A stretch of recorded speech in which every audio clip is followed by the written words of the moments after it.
Gwendoline Amon et Frédéric Diefenthal ont entamé une belle histoire d'amour en 2003 après 7 ans d'amitié.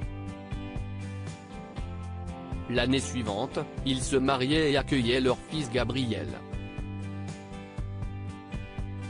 6 ans après le début de son idylle, le couple avait accepté de faire de rares confidences concernant son histoire très romantique auprès des journalistes de Paris Match. Charmée par la personnalité de son partenaire, l'actrice révélait les qualités qui l'avaient séduite chez son compagnon. « Je l'adore.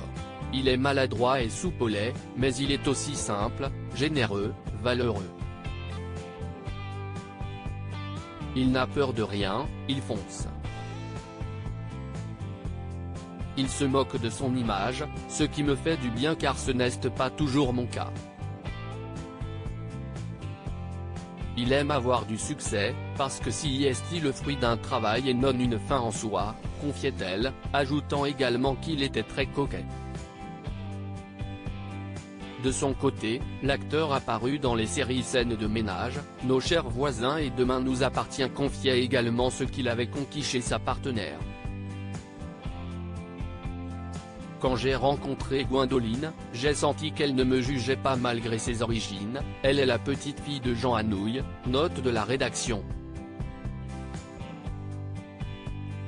J'étais comme une fleur fermée qu'elle a aidé à s'épanouir.